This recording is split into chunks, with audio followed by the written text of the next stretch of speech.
এদিকে আজই শুরু হচ্ছে বিধানসভায় বাজেট অধিবেশন। বুধবার রাজ্য বাজেট প্রথা অনুযায়ী রাজ্যপালের ভাষণ দিয়ে শুরু হবে অধিবেশন। সংঘাত থেকে সরে রাজ্যপালকে আমন্ত্রণ জানিয়েছেন অধ্যক্ষ। রাজ্যপালকে ধন্যবাদ জ্ঞাপন করবেন শাসক বিরোধী উভয় পক্ষই। রণকৌশল ঠিক করতে দলীয় বিধায়কদের সঙ্গে বৈঠক করবেন শুভেন্দু অধিকারী। এই মুহূর্তে জানিয়ে রাখি আপনাদের, আরও একবার জানিয়ে রাখি, বুধবার রাজ্য বাজেট। তার আগে সকলের নজর রাজ্য বাজেটে কি চমক থাকতে পারে তার দিকে। আমাদের সঙ্গে সৌরভ ঘোষ প্রতিনিধি রয়েছেন। সৌরভ, এই মুহূর্তে রাজ্যপাল ভাষণ দিচ্ছেন, কিন্তু বুধবার যে বাজেট পেশ, সেই বাজেটে যেহেতু তুমি বলছিলে যে 26-এর ভোটের আগে এটাই শেষ পূর্ণাঙ্গ বাজেট, কোনো নতুন চমক থাকতে পারে কি? অবশ্যই তোমাকে প্রথমেই বলি যে রাজ্যপালের ভাষণ কিন্তু শেষ হয়েছে। এই মুহূর্তে কিছুক্ষণের মধ্যেই রাজ্যপাল, অধ্যক্ষ বিমান বন্দ্যোপাধ্যায় এবং মুখ্যমন্ত্রী তারা কিন্তু বেরিয়ে আসবেন এবং রাজ্যপালকে যেভাবে সাদর অভ্যর্থনা করে বিধানসভায় নিয়ে যাওয়া হয়েছিল তাকে এই বিদায় লগ্নেও কিন্তু গাড়িতে তুলে দিতে মুখ্যমন্ত্রী এবং বিধানসভার অধ্যক্ষ বিমান বন্দ্যোপাধ্যায় আসবেন। নিঃসন্দেহে এটা খুব গুরুত্বপূর্ণ এই কারণে যে রাজ্য সরকার এবং রাজ্যপালের মধ্যে চলা এই যে সংঘাত পর্ব, এই সংঘাত পর্ব মিটিয়ে 2026-এর আগে 2025-এর এই শেষ পূর্ণাঙ্গ বাজেট অনুষ্ঠিত হতে চলেছে, বাজেট পেশ হতে চলেছে। সেই বাজেট অধিবেশনে কিন্তু ভাষণ রাখলেন রাজ্যপাল সিভি আনন্দ বোস এবং খুবই গুরুত্বপূর্ণ এটা। এবং তুমি যেটা বলছিলে যে এটা শেষ পূর্ণাঙ্গ বাজেট, কারণ 2026-এর যে বাজেটটি হবে সেটা ভোট অন অ্যাকাউন্ট। সুতরাং এই শেষ পূর্ণাঙ্গ বাজেটে নতুন কি কি ঘোষণা, লক্ষ্মীর ভান্ডার বৃদ্ধি হবে কিনা, অন্যান্য সামাজিক সুরক্ষা প্রকল্পে বাড়ানো হবে কিনা বরাদ্দ, এগুলো নিয়ে কিন্তু নিঃসন্দেহে একটা আলোচনা চলছে। রাজ্যপাল এখনো পর্যন্ত বিধানসভায় রয়েছেন এবং কিছুক্ষণের মধ্যেই কিন্তু তার ভাষণ শেষ হলে তিনি কিন্তু বেরিয়ে আসবেন। একেবারে সৌরভ, অনেক ধন্যবাদ তোমাকে।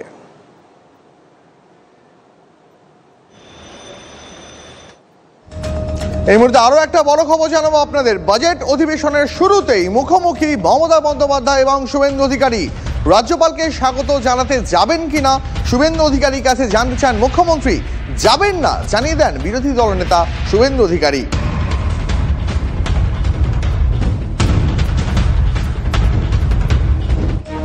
পরে খবরে নজর রাখবো। জেল মুক্তির পর প্রথম পরিষদীয় দলের বৈঠকে যোগ জ্যোতিপ্রিয় মল্লিকের।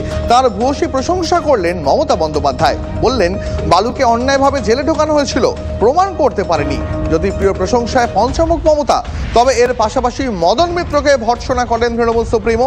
বারবার ক্ষমা চাইলেই ক্ষমা করা যায় না, কামারহাটির বিধায়ককে ধমক দলনেত্রীর। উদয়ন গুহকেও ভর্ৎসনা মমতার। যাও মানুষের কাছে গিয়ে ক্ষমা চাও, উত্তরবঙ্গ উন্নয়ন মন্ত্রীকে নির্দেশ মমতা বন্দ্যোপাধ্যায়। এর পাশাপাশি ইটাহারের বিধায়ক মোশাররফ হোসেনের কাজের প্রশংসা করেন তিনি। মুখ্যমন্ত্রীর নিশানায় বারাবণীর বিধায়ক বিধান উপাধ্যায়। তোমার কাণ্ড কারখানায় কান পাতা দায়, বিধানকে ভর্ৎসনা তৃণমূল নেত্রীর। দলকে একসঙ্গে চলতে হবে, প্রকাশ্যে মিডিয়ার সামনে মুখ খোলা যাবে না। একসঙ্গে বিজেপির বিরুদ্ধে প্রতিরোধ গড়ে তুলতে হবে, দলীয় বৈঠকদের বার্তা তৃণমূল নেত্রীর।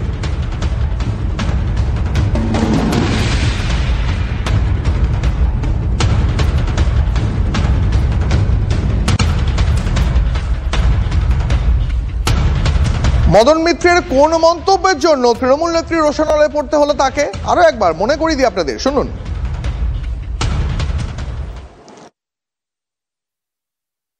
যারা তৃণমূলের